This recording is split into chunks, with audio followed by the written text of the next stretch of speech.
A 3-year-old girl kept signaling for help. But no one noticed except for a former soldier. A few minutes later, he stood up and what he did next left everyone speechless. A fly was trapped against the glass pane, buzzing faintly over and over, as if knocking on a word it could never reach.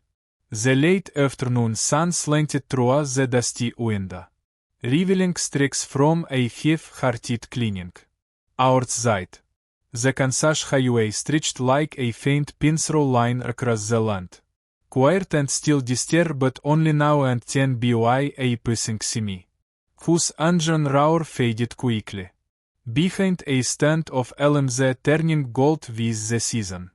Ethan Walker sat with his duffel bag down on the worn leather-covered bench, which fit sagade visage. He sat upright, as if his body hadn't yet relearned how to lean back naturally. After years of rigid discipline, even without the uniform, the straight spine and watchful eyes stayed with him. Marks of a Marine who had served 18 years. Twice deployed straight into combat zones. At the counter Margaret Chen, a woman of Asian descent in four early Soracas. For wavy hair pinned loosely. Apron faded from years of use. Was carefully wiping down the coffee machine's glass surface. No one in the diner's pocket. The silence was deep enough to catch the clatter of the old HV.AC unit, rattling and groaning, as IT strained to keep the warmth inside the aging wooden room. Ethan wasn't hungry, but he ordered a ham sandwich and a cup of black coffee anyway. The way he said "thank you" was barely above a whisper, like if he said it any louder, the past might hear and come back to remind him. This isn't a world where simple things belonged. Kansas had been home once before. His parents were taken in a crash on Highway 54. A slick winter morning that left a 17-year-old boy with a suitcase and an empty house. He left town a week after the funeral, enlisted with just one thought in his head. Staying would drive him crazy. People say time heals, but soldiers don't think like that. They just learn how to keep a wound quiet long enough to keep moving. At the table by the window, an elderly couple was having a late lunch.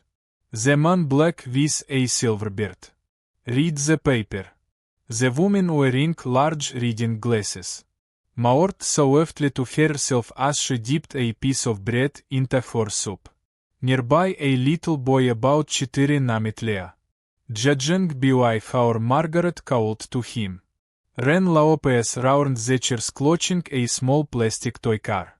Every time he let out a loud vroom, the old woman just shook her head and smiled with her lips closed. Seeing nothing, Ethan watched them. He isn't the kind to let anyone slip past each day's line of sight. Not out of a suspicion, just habit. A deep one that let him read the word through the tiniest details. And then he saw four.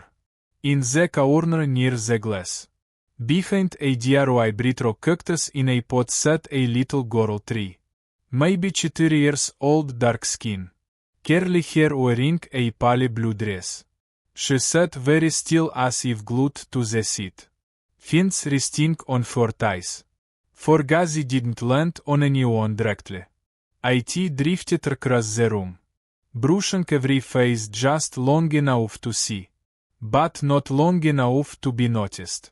But she was looking for something.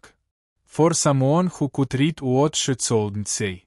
Across from her sat a man, tall, wearing a grey suit, blonde hair neatly trimmed, eyes pale blue, almost clear. He was reading a thick book with no visible title.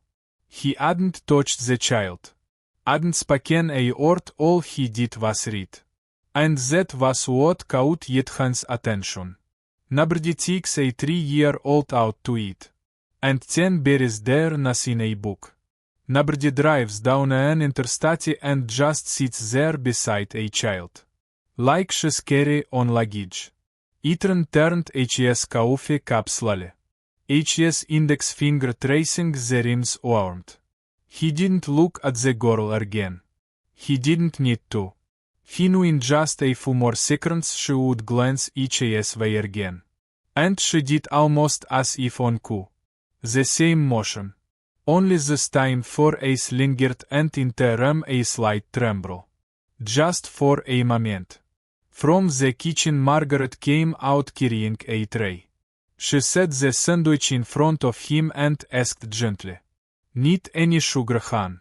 Ethan looked at her, a simple question. But her eyes squinted just a little. Like she too sensed something wasn't quite right in the air of the diner. Ethan shook his head and gave a faint smile. Leah ran past again, nearly bumping into the little girl's chair. She flinched no sound. The man across from her glanced up just once. But it was enough to stop Leah in his tracks. Ethan turned to look outside. The parking lot was mostly empty. A dark grey SUV was parked near the utility pole by the road. No one inside but the engine was running. There was a superhero sticker on the rear window. But not the kind kids put up. The kind set to block the view. He stood walked his coffee cup over to the sink behind the counter, where Margaret was setting out a tray of apple pie. She looked at him, his Pakela. That little girl in the corner. You noticed anything? Margaret glanced over quickly. Years of raising 3 kids flickered behind her eyes. She's been sitting there a while. Hasn't said a word I haven't seen for it. But once or twice I think she was crying quietly. I couldn't tell why Ethan nodded. He walked back to his table and sat. This time facing her more directly. And then the girl looked at him. This time directly, her right hand lifted slowly. She curled it into a fist. Then opened it once, twice. 3 times, not dramatic. But not hidden either, a signal. The universal one sauce in silent form. He knew and he believed sure. No more doubt when his gaze locked with the little girls. Young Leah accidentally dropped his toy car, which rolled to a stop at the foot of the man in the grey suit, standing next to her call. The man looked up, not at Ethan, not at Leah but at the girl his eyes were cold. He said nothing, didn't raise his voice. Just one look, sharp and still, was enough to make the girl pull her hand back, and hurriedly place it in her lap. Ethan pressed his fingernails hard into his palm until it turned white. Late afternoon in Kansas was starting to turn chilly. But inside the air was quietly beginning to boil. The girl had given a signal. And the old soldier knew them. He told to walk away from this place like some passing traveler. Anymore. Margaret's diner flickered on its yellow lights. Just as the last rays of sunlight slipped through the cracks in the shutters. Outside it wasn't fully dark yet. But the dimming light was enough to draw a line between inside and out. Between the cozy little diner and the silent world beyond the glass. Ethan hadn't touched his coffee a second time. He sat still watching. Breaking down every detail like he was on a front line. Cole sat upright as fixed on his phone. His face gave nothing away. He didn't speak, didn't wipe the girl's mouth. Didn't bend down to say something kind or coaxing. A stranger sitting next to a lost child might have looked more involved than he did. Lily wasn't eating for since rested in her lap. For a sonitron she didn't blink for a long time. She didn't look at Cole. The stiffness in her body didn't come from fatigue. It came from fear. Fear of being seen. Itran took a small sip of each yes coffee. Holding the cup but not lifting it all the way. Questions drifted through each yes mind. Not one of them fully formed. But the feeling was unmistakable. That man wasn't the girl's father. He stood up and walked over to the table. Still come on the outside. Each step steady neither rushed na Ursula. Excuse me, hope I'm not interrupting. Cole looked up each yes lips curved into a smile. But each yes stayed cold. What do you want? I was just wondering, is the girl your niece? A brief hesitation shows my daughter. Is there a problem now? Not just a. She reminds me of my little cousin when she was a kid. Thought she was real sweet and got careers. That's all. Cole gave a faint smile and nodded. But the gesture was too perfect. Like it had been programmed to seem friendly. Lily glanced briefly at Itran. Forehand moved slightly, palm tightening into a fist. Then releasing once twice. 3 times this time it was deliberate. No room for doubt. Itran finished a pause as if something had just come to mind. He reached into his pocket and pulled out a small peppermint candy. Clutching it on the table, I Nizu said to love this. Wonder if the little one might too. How about giving for a candy? He did strawberry. Kids usually go for that. He extended his hand toward Lily. The girl looked up as flicking to Cole. Then back to the candy after a brief hesitation. She slowly reached out. 4 tiny fingers trembling as they touched the edge of the candy. The swat came quick like a slap. Cole didn't say a word. He swept his hand across the table, striking Lily's wrist. Not hard enough to make a loud sound, but just enough force to make that little arm recoil as if burned.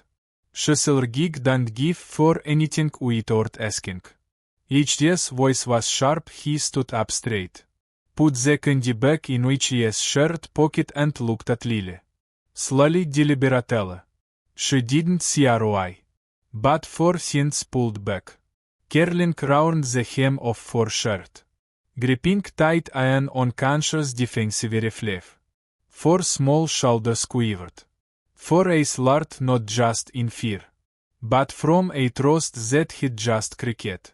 I'm sorry, I didn't know. Cole gave a slight nod like slamming a door shut. Feeling it back in his chair. Arms crossed, a firm silent signal the conversation was over. Itran turned and walked back to his table. His back was straight but each step seemed heavier than the last. The air in the diner already quiet. He turned thick as if someone had dimmed a layer of light. The faint clink of a spoon against a glass. The breeze slipping through the door crack. Everything was swallowed by a dreadful silence. Margaret looked over from behind the counter. 4 brow furrowed, one hand filled a towel-rubbed glass. The other pressed flat against the counter, as if trying to steady herself. Itran sat down, let out a quiet breath. Then spoke loud enough for Margaret to hear. Call the police, the sooner the better. Margaret froze for a moment. Then gave a small nod. In the corner of the diner, Lily still sat upright, not leaning against the chair, as if she was afraid that if she let herself rest on anything, she might not be able to get back up. The coffee in the cup had gone cold. Itran didn't drink anymore. He stood up again, walking with steady steps towards the back of the bar, where the light from the ceiling factory caught the fine layer of dust on the glass surface. Margaret was standing there motionless. She held an old cloth, its frayed edges coming loose, and slowly wiped a clean glass. The motion was repetitive, but for a were fixed on the empty space in front of her, as if trying to convince herself That she was still in control of the bar. Still in control of for life. Ethan roached unhurt. When he was just a step away from the counter. He stopped and placed both hands on the hardwood. He didn't make a sound. He simply rested each hand there. Like someone clutching a cent on a door before opening TV's words. He bowed each head slightly. Voice live confirmed it. The girl signaled again it asn't a mistake. Margaret turned toward him. For a heavy she looked at him for a few seconds unblinking. Not asking anything right Roy. As if reading something in the expression of the old soldier. You're sure she asked. For voice raspy but without hesitation. Ethan nodded a study on her face. I'm a marine I've seen combat. That was a distress signal set when a victim can't speak short. Clear 3 times. Just like the manual says. Margaret turned her head toward Charlie's table. Lily was still sitting there. Unmoving like a piece of furniture set in the wrong place. She watched for a few more seconds. Then turned back speaking very slowly. If I call the police and I'm wrong, can I be sued miserably? But if you don't call and I'm right, a child might be taken out of the astronaut. Margaret let out a sigh the hesitation in her eyes was gone. She nodded a small nod. But a heavy one a nod she would never forget. Follow me she led Ethan behind the counter. Slipping through the wooden door into the back. Where the cold storage and break room were. The space was narrow damp. But soundproof enough that no one outside could hear a thing. Margaret took out her phone and dialed a number. The screen lit up with the words Rachel Murnra Sheriff. Lifting the phone to her ear. She spoke quickly Rachel. It's me Margaret Cafe addressed stop no 8. We got an emergency. The woman on the other end didn't sound alarmed. Just asked briefly is anyone hurt. Not yet but there's a little girl about 3 years old. She's with a strong man not eating. Not talking not touch. And Margaret glanced at Ethan. Someone here confirms she's signaling for help. There was a pause on the other end. Then Rachel asked. Who confirms it? Ethan raised each hand and Margaret passed the phone to him. He put it to each ear. My name is Ethan Walker. Former Marine I can provide my military ID number later. I'm trained to identify non-verbal signals. The girl has signaled twice very clearly. The man hasn't been violent. But is in complete control. Rachel's voice changed focused now. No trace of doubt I need the location and a description. Do you have a license plate? Gray SUV parked out front. Rear window has a sunshade with a superhero sticker. Kansas plates but I didn't catch the full number. The man's white blondie hair. Gray suit the girl. Light brown skin pale blue dress. Round 3 years old curly hair. Rachel replied im sending units now. Don't let them leave I handle the rest. Click. The call ended. Margaret leaned back against the stainless steel shelf.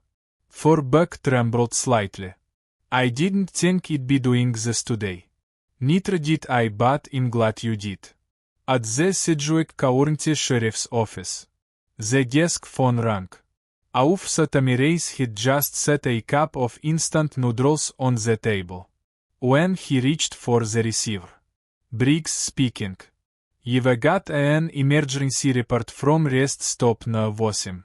By cerebral child abduction. Chief Collins wants you with the rapid response team. Another false alarm here.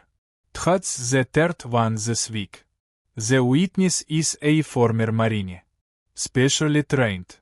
This isn't one of those I heard a strong CROI situations. Готами. Tameshragit on which is jacket mattering. Let's just hope it's not another one of those nazi old folks who can't mind their own business. He slid each year's gone into the holster. Checked each year's flashlight, then got into the patrol car. The red strobe lights flicked on back to Margaret's diner. Ethan and Margaret stepped out of the break room. No one in the diner had any idea what had just happened. No one noticed that the word had shifted. Just a little Cole was still sitting there. But each year's ace had slid toward the counter.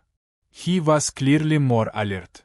The way he flicked each year's gaze without turning each year's head, sweeping the room with just each year's ace, was the kind of tale only someone expecting to be followed would show. Lily was still sitting upright, but from behind the counter. Ethan noticed her glancing out the front window, like she was waiting for something to happen. Margaret's cafe round was in the evening. There weren't many customers left. A drift slipped in through the narrow gap at the bottom of the glass door, carrying a chill that made the curtains flutter now and then, like a weary breath. The warm yellow light from the ceiling spilled over the dark wooden tables, casting patches of light and shadow across the floor, like the set of a silent play. Ethan was still sitting there, fins resting on the table. Each year's coffee long gone cold.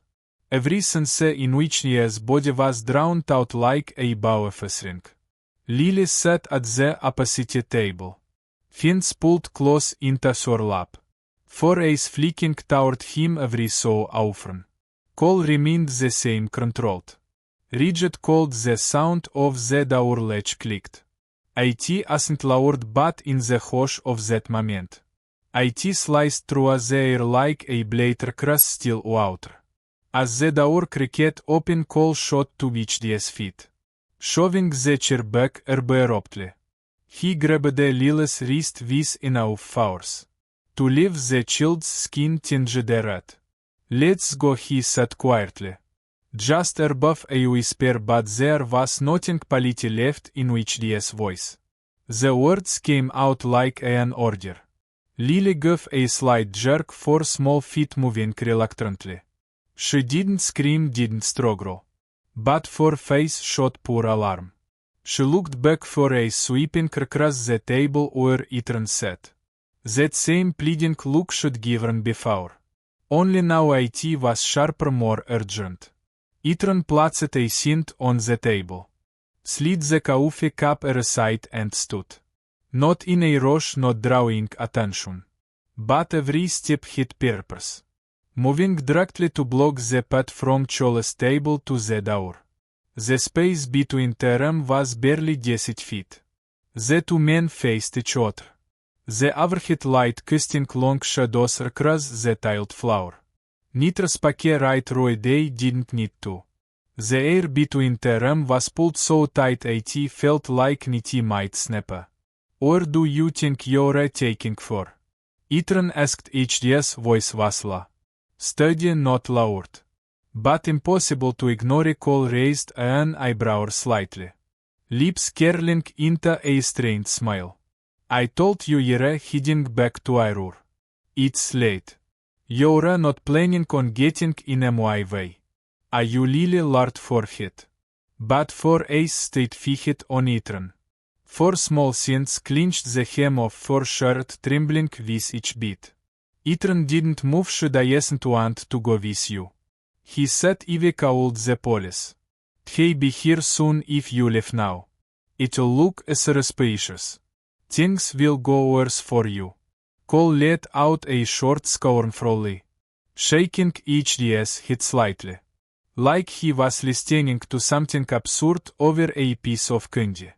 A glance. "Who do you think you are bursting into someone else's business?"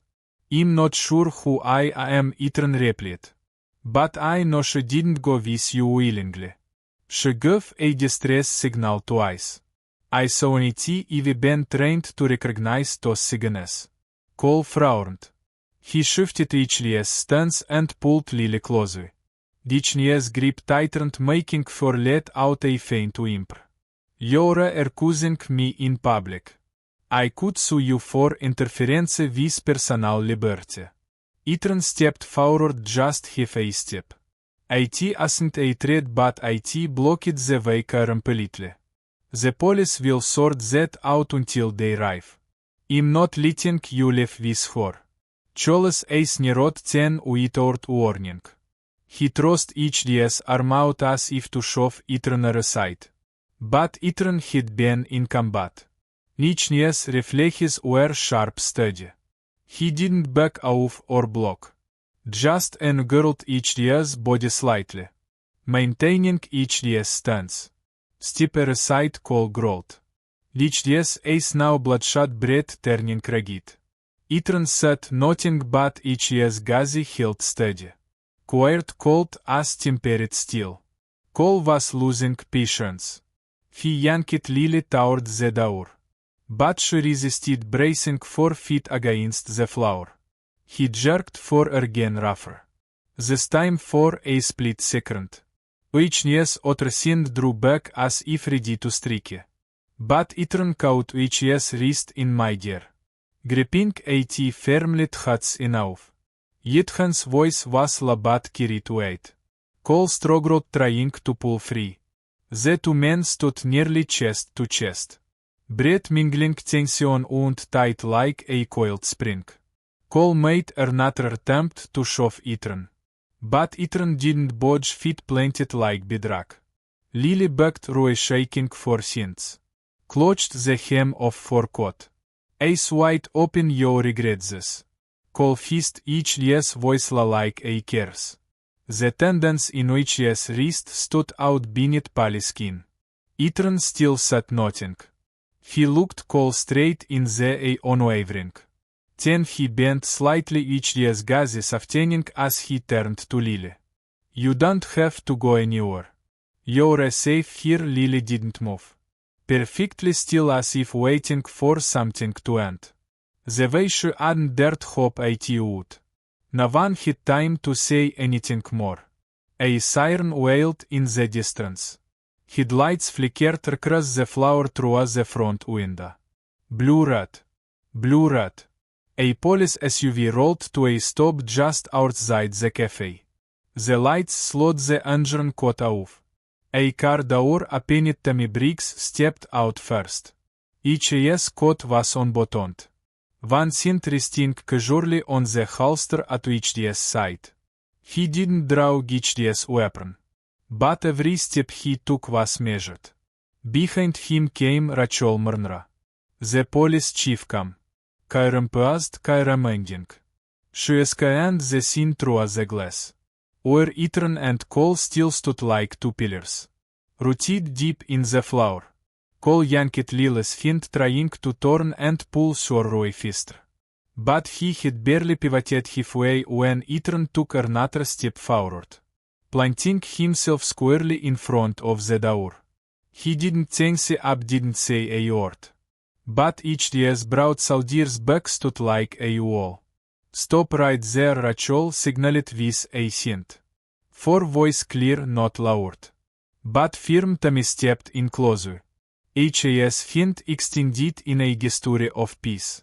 We just need a few minutes.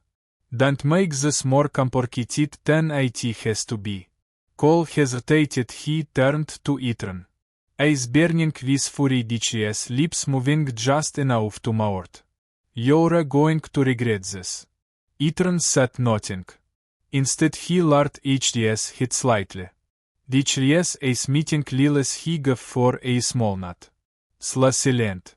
Like a promise. Lily didn't say anything. But she let go of Chola's sleeve and stepped back just one step. But enough for everyone to see. Tommy bent down, whispered something gently to Lily. Then held out HDS hand. She stared at it for a few seconds. Then took it. She didn't see why. But in her eyes was a light. Faint but unmistakably the kind only survivors carry. Trust, even if fragile. call was separated from the girl and taken outside. Rachel kept 4 eyes on him until he disappeared behind the car door. Inside Margaret's diner he'd gone completely still. Ethan walked back to the table and sat down. Richelieu's whole body seemed to loosen. Like a man coming off a chase no one had run. Margaret stepped out from behind the counter. She set a glass of water in front of him. I never thought I'd do something like that. But today seems like a day to do the right thing. Ethan took the glass, looking at the soft mist clinging to the rim. He didn't drink, just laid each hand flat on the table, as if confirming that a new chapter had just begun. The thing is, doing the right thing doesn't always come at the right time. Margaret let out a long breath. She sat down on the stool behind the counter and looked out the front window.